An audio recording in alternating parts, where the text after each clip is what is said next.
Hello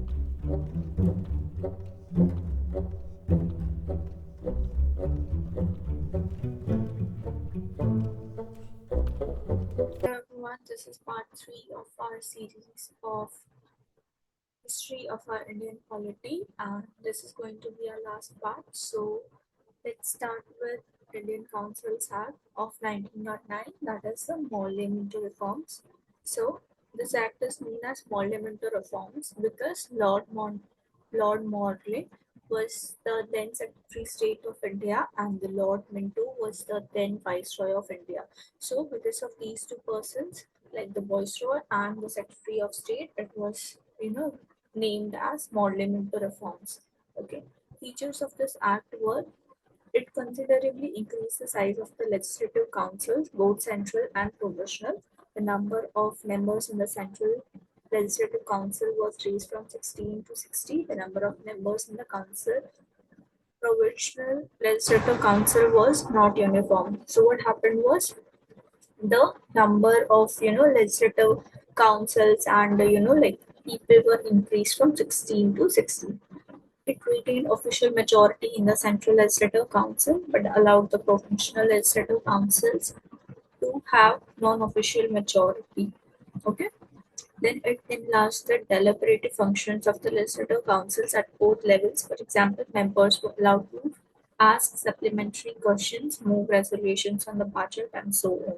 Like our Lok Sabha elections, or maybe, or not elections, but like proceedings go on. Like it was similar. Okay, and it provided for the first time for the Association of Indians with the executive councils of the viceroy and governors. Satyendra Prasad Sinha became the first Indian to join the Viceroy's Executive Council. He was appointed as a lawman. Okay, so this is very important as from like SSC exam point of view or competitive exam point of view, maybe UPSC or maybe like other state exams. So, who was the first law member? Who was the first Indian to join? Maybe like if we can say so. Satyendra Prasad Sinha was the first. Okay. Then it introduced a system of communal representation for Muslims by accepting the concept of separate electorate. Under this, the Muslim members were to be elected only by Muslim voters. So this is how these things came up, and like the policy of divide and rule and all sort of things, like like even in 1906, Bengal was like divided into West Bengal and East Bengal. So this is how these things came up. Okay, thus the act legalized communalism and Lord Minto became to be known as the father of communal electorate. So it also provided for the separate representation of presidency, corporations, chambers of commerce, universities, and zamindars. So obviously, like these people also started to separate, like representation started for them as well. Okay, then we will see the next Government of India Act. Okay, so this is also very important, and because it was also known as Montague Chelmsford Reforms, and it came in 1919, and it is very important. So let's see. On August 20, 1917, the British government declared for the first time that its objective was the gradual introduction of responsible government in India. Like obviously that was the like thing of the British government, like then British crown actually, not the East India Company, if you are not getting it. Okay, so company's rule ended in 1858 only, and then our crown rule started, and here who is like ruling it? So British government is ruling it. Okay, the declaration thus stated, like what was the declaration was, so it is the policy of His Majesty's government is that of the increasing association of Indians in every branch of the administration and the gradual development of self-government institutions with a view to progressive realization of responsible government in India as an integral part of the British Empire. So what they wanted was that let's like integrate Indian people in the government, and then we will gradually develop their like self-government institutions in India, and then like it will be a responsible government, and that will be a part of the British Empire. That's what they wanted. Okay, so the Government of India Act of 1919 was thus enacted, which came into force in 1921. This act is also known as Montagu-Chelmsford Reforms, and Montagu was the Secretary of State for India, and the Lord Chelmsford was the then Viceroy of India. Okay, so that's why it is known as Montagu-Chelmsford Reforms. So features, what were his features? So first is it provided for the classification of all subjects of administration into two categories, namely the central subjects and the provisional subjects. Like we are having right now the union list and the state list and the concurrent list. So these are the types of, like this is where it came from. Okay, so this classification was done on the devolution rules framed under this act. What were these rules? So these rules facilitate the delegation of authority from the center to the provinces. In this way, the act relax the central control over the provinces. The central and provincial legislatures were authorized to make laws on the respective list of subjects. So that's what happening right now. Okay, so like if some police under came come under state list. So now every state has the respective police. So like the state can make laws on like how the police will behave in their government, like state and everything. So this is how this came. However, the structure of government continued to be centralized and unitary. Okay. Second, it further divided the provincial subjects into two para parts, transferred and reserved. The transfer subjects include public health, education, local, self-government, agriculture, etc., while the reserved subjects include police, administration of justice, prisons, land revenue, finance, etc. The transferred subjects were to be administered by the governor with the aid of ministers responsible to the legislative council, while the reserve subjects, on the other hand, were to be administered by the governor and his executive council without being responsible to the legislative council.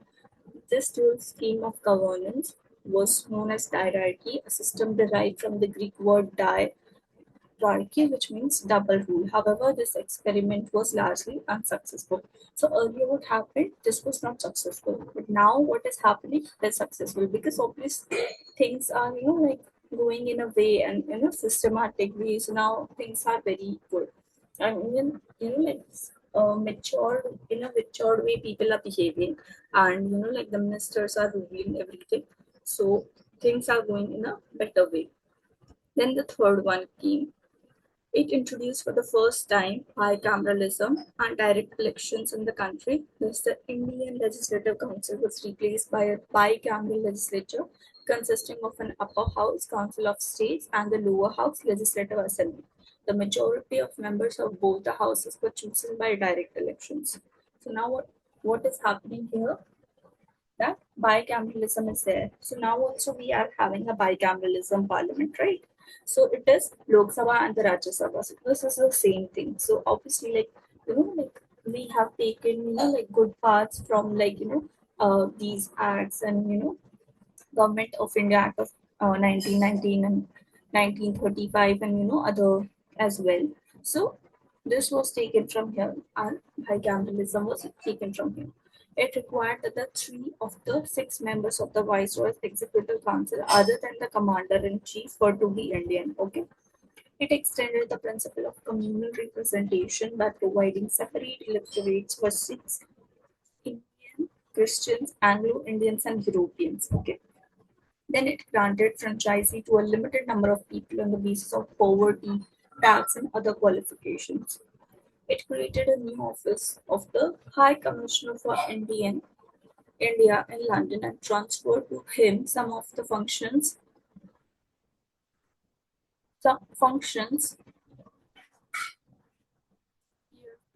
Sorry, what is it? Uh, Okay, let's leave that and study the rest. Performed by the Secretary of the State for India. Okay, so he was transferred to the like High Commissioner for India was transferred to London, and some here too. I think it is here too is there. Okay, performed by the Secretary of State for India. Okay, So I think, okay, I'll see that this and I'll write in the comments, okay, what is this seventh, okay. It provided for the establishment of a public service commission. Hence, a Central Public Service Commission was set up in 1926 for recruiting civil servants. Like we are having the UPSC, that is the Union Public Service Commission. Okay. Uh, this has done on the recommendation of the Lee Commission on Superior Civil Services in India in 1923 and 24. So this is how our civil service examinations, like started. Okay, it separated for the first time provisional budgets from the central budget and authorized the provincial legislatures to enact their budgets. Okay, it provided for the appointments of a state commission to inquire into and report to its working after 10 years of its coming into force. It proposed the establishment of a chamber of princes, also known as Narendra Mandal. The chamber was inaugurated in 1921. It consisted of 120 members, that is princes of 108 states and 12 representative of other states. This was headed by the Viceroy, Governor General. It facilitated the consultation and discussions on the matters of common interest. Okay, so this is how the things work. Then comes the Simon Commission, and this is very important part. And from exam point of view, it is very important for UPSC, for SSC, for other state government exams, and maybe like RAS and all stuff. Okay? Let's see. In November 1927, that is 2 years before the schedule, the British government announced the appointment of 7-member statutory commission under the chairmanship of Sir John Simon. So, this commission is, named after Sir John Simon to report on the condition of India under its new constitution. All the members of the commission were British and hence all the parties boycotted the commission. So, this is very important. What was it? All the members of the commission were British, so no one was Indian here, and hence all the parties, Indian National Congress and other parties were also there. So all the parties boycotted the commission. Okay, the commission submitted its report in 1930 and recommended the abolition of hierarchy, extension of responsible government in the provinces, establishment of a federation of British India and princely states, continuation of the communal electorate, and so on. To consider the proposals of this commission, the British government convened 3 roundtable conferences of the respectives of the British government, British India, and the Indian princely states. On the basis of these discussions, a white paper on constitutional reforms was prepared and submitted for the consideration of the Joint Select Committee of the British Parliament. The recommendations of this committee were incorporated with certain changes on the next Government of India Act of 1935. So, because of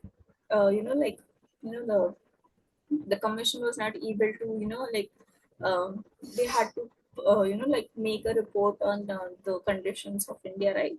So what happened was like no person was Indian in this commission and all the members were British. So what happened was they boycotted it, and some recommendations were there. So that was incorporated in the next Government of India Act, that was 1935, and we will see this next. Communal award, what is it? So this is not that big, but let's understand what is it. Okay. In August 1932, Ramsay MacDonald, the British Prime Minister, announced a scheme of representation of the minorities, which came to be known as communal award. The award not only continued separate electorate for the Muslim, Sikhs, Indian Christians, Anglo-Indians, and Europeans, but also extended it to the depressed classes, scheduled caste. Gandhiji was distressed over this extension for the principle of communal representation of the depressed classes and undertook a fast unto death in Yerwada jail, Pune, to get the award modified. So what he wanted was like he wanted depressed classes to be not to associated with scheduled castes. They wanted to do something different. So at last there was an agreement between the Congress and the Dr. B.R. Ambedkar, the leader of the depressed classes. The agreement known as the Pune Pact retained that the Hindu joint electorate and gave reserved seats to the depressed classes.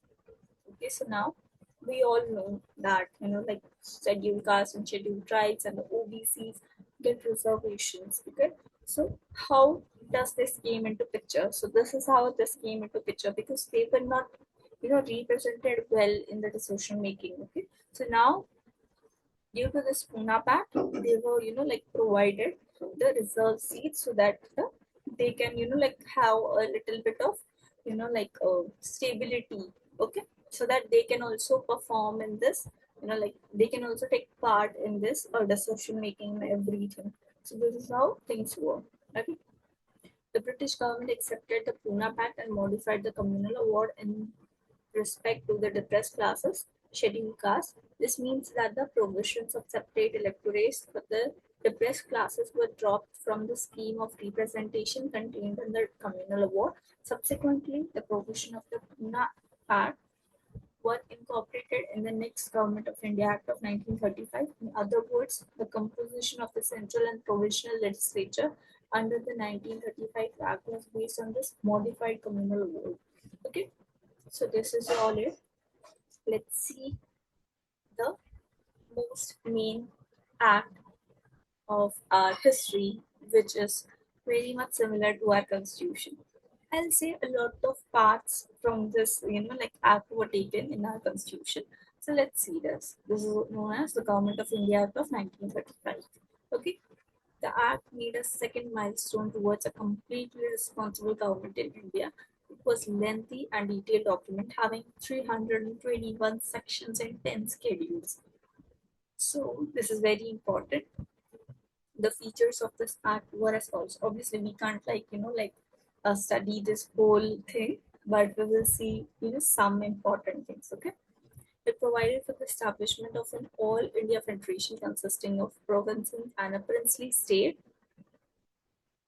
as units. The Act divided the powers between the center and the units in terms of three lists: Federalist for center with 59 items, Provisional list for provinces with 54 items, and the concurrent list, that is for both, with 36 items. Residuary powers were given to the Viceroy, that is the Governor General. However, the Federation never came into being as the princely state did not join it. So in the earlier, Government of India Act, we saw that, we had like different lists. So now this is what it is. And now also we have these lists. That is, the federal list, that is the union list, the provincial list. I think this was for provinces. Yeah, provinces is like different states. Okay.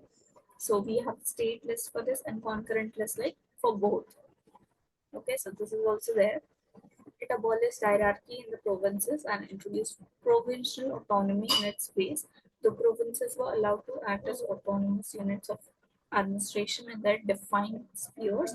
Moreover, the Act introduced responsible governments in provinces. That is, the government was required to act with the advice of ministers responsible to the provincial legislature. This came into effect in 1947 and was discontinued in 1939.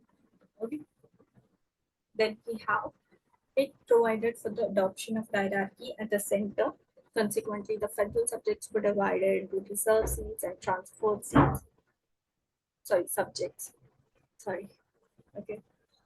And then, however, this provision of this act did not come into operation at all. Obviously, it didn't. It introduced bicameralism in 11 provinces. Thus, the legislature of Bengal, Bombay, Madras, Bihar, Assam, and the United Provinces was made bicameral, consisting of a legislative council, upper house, and a legislative assembly, lower house. However, many restrictions were placed on them. So this is also same as we are having, Vidhan Parishad and Vidhan Sabha in the state assemblies. So this is what it is. Then we have, sorry, it reserved a certain number of general seats for the depressed classes, that is the scheduled caste. It also extended the special representation of women and labor workers, laborers.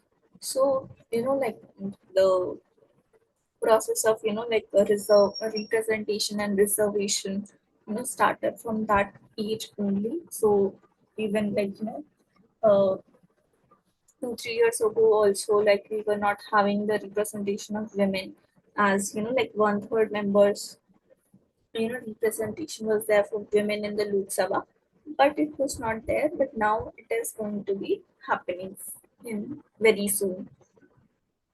And it abolished the Council of India.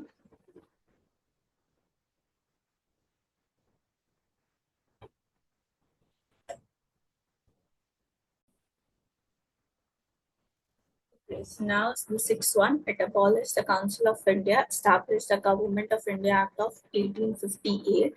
The Secretary of State for India was provided with a team of advisors. So now the Council of India was, like staff, abolished.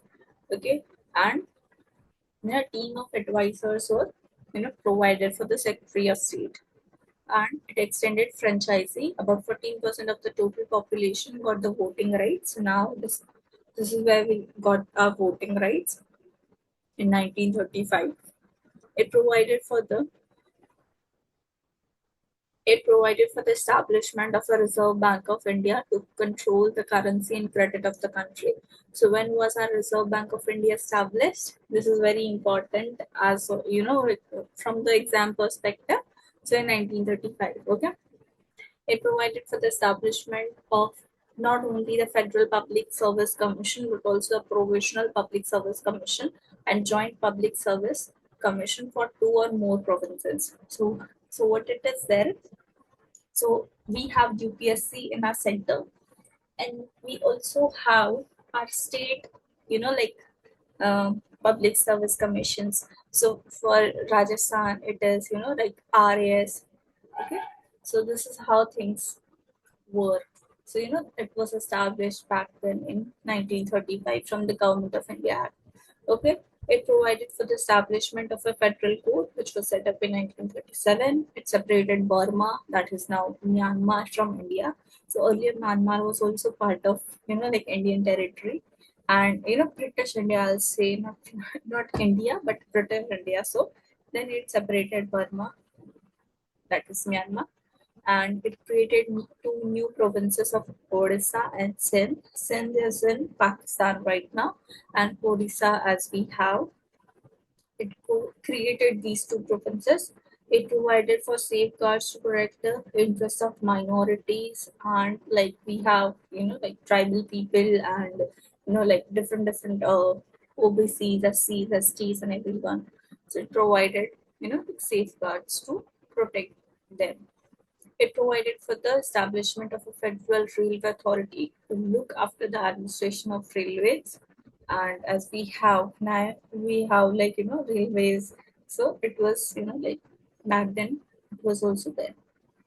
It provided for the appointment of a Auditor General of India to audit the accounts of the federation and the provinces, which we have till now.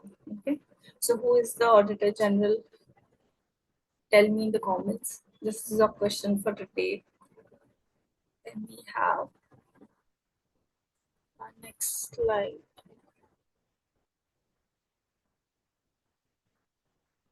Okay, so now this is where the most interesting topic, or we can say, most interesting or most happiest ending, we can say.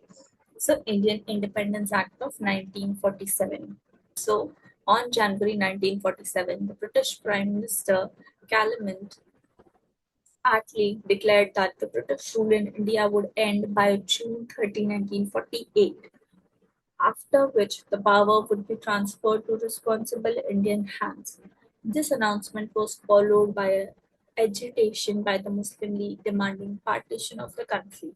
Again, on June 9, 1947, the British government made it clear that any constitutional frame by the Constituent Assembly of India, formed in 1946, cannot apply to those parts of the country which were unwilling to accept it. On the same day, June 3rd, 1947, Lord Mountbatten, the Viceroy of India, put forth the partition plan known as the Mountbatten Plan. We all know that India and Pakistan got separated, by which plan? The partition plan of Mountbatten. The plan was accepted by the Congress and the Muslim League. Immediate effect was given to the plan by enacting the Indian Independence Act of 1947. The Indian Independence Bill was introduced in the British Parliament on July 4, 1947, and received the royal assent on July 18, 1947. This act came to be force on 15th August 1947. Okay, the day we got independence. So, what were features of this act? Let's see. It ended the British rule in India and declared India as an independent and sovereign state from 15th August 1947. Obviously, it provided for the partition of India and creation of two independent dominions of India and Pakistan with the right to succeed from the British Commonwealth. Okay, so that we were independent from the rule of British people or British government. It abolished the office of viceroy and provided for each dominion a governor general who was to be appointed by the British king on the advice of the dominion cabinet. His Majesty's government in Britain was to have no responsibility with respect to the government of India and Pakistan. Obviously, okay. So now who was viceroy, the office of viceroy was abolished, and now it was in the hands of India and Pakistan who to appoint and who not to appoint. Okay, it provided the constituent assemblies of the two dominions to frame and adopt any constitution for their respective nations and to repeal any act of the British Parliament, including the Independence Act itself. Okay, this is very important because now what happened is India became a secular nation and Pakistan became an Islamic country, okay, in the name of Islam. Okay, so this is how they frame their constitutions, and we framed our constitution as a secular nation, and a lot of things are there in the Pakistan's constitution which are not secular. So this is their wish, and this is our wish. Okay, and Independence Act itself. Okay, it empowered the constituent assemblies of both the dominions to legislate for the respective territories till the new constitutions were drafted and enforced. Okay, and no act of the British Parliament passed after August 15th, 1947 was to extend to either of the new dominions unless it was extended thereto by a law of the legislature of the dominion. So, if any act or passed in the British Parliament, it was not going to be respected or extended to the India or Pakistan territories because now it is in their hands. It abolished the office of the Secretary of State for India and transferred his function to the Secretary of State for a Commonwealth Affairs. Okay, so Secretary of State was office of the Secretary of State for India was transferred to the Commonwealth Affairs. Then it proclaimed the lapse of British paramountcy over the Indian princely states and treaty relations with tribal areas from 15th August 1947. It granted freedom to the Indian princely states either to join the Dominion of India or Dominion of Pakistan or to remain independent. So this was very important as it provided them the choice of joining India, Pakistan or became independent. So this was very controversial thing, and Jammu and Kashmir was made the center of this feature, and now also a lot of things are there, and still India comes in the part of India in Jammu and Kashmir comes in the part of Indian territory, but now also Pakistan claimed it, and this fight is ever going, and it's not going to reach any particular solution until unless then something. Okay. It provided for the governance of each of the dominions and the provinces by the Government of India Act of 1935 till the new constitution was framed. The dominions were, however, authorized to make modifications in the act if they wanted. Obviously, it deprived the British monarch of his rights to veto bills or ask for reservations of certain bills for his approval, but this right was reserved for the Governor General. The Governor General would have full power to ascend any bills in the name of His Majesty. This is also there. It designated the Governor General of India and the provincial governors and institutional governments, heads of the states. They were made to act on the advice of the respective Council of Ministers in all matters. Okay, so like we have governors for each state, and like these things are happening also right now. It dropped the title of Emperor of India from the royal titles of the King of England. These are only you just need to read this. There is no need to explanation at all. Okay, it discontinued the appointment of civil services and reservations of posts by the Secretary of State for India. The members of the civil services appointed before August 15, 1947, and could continue to enjoy all benefits that they were entitled to till that time. Okay.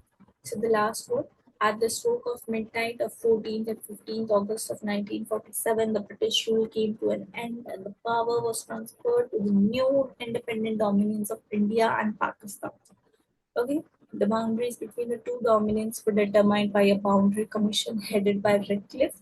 Pakistan included the provinces of West Punjab, Sindh, Baluchistan, East Bengal, Northwestern Frontier Province, and the district of Sylhet in Assam.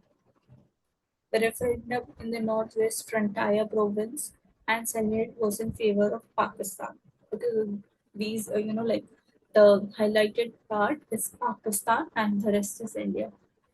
Lord Mountbatten became the first Governor General of the new Dominion of India, and he swore in Jawaharlal Nehru as the first Prime Minister of independent India. The Constituent Assembly of India, formed in 1946, became the Parliament of the you know, Indian Dominion. The members of both the interim government and the first cabinet are mentioned in tables 1 and 2 respectively. Okay, so we will see this. Uh, there is not much of the things to explain. So what you will do, take a screenshot and just revise it because it is important as a from the exam perspective. So understand it and take screenshots if necessary.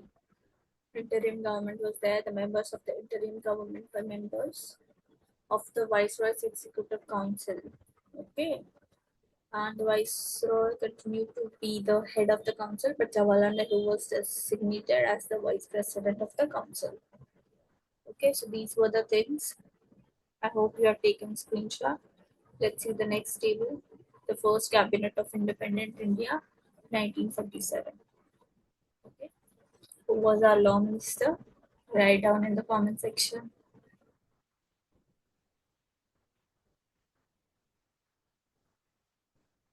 And if you know who was the Iron Man of India, and we also have Statue of Unity in Gujarat and in India, and it is the the tallest building. So make sure to write in the comment section.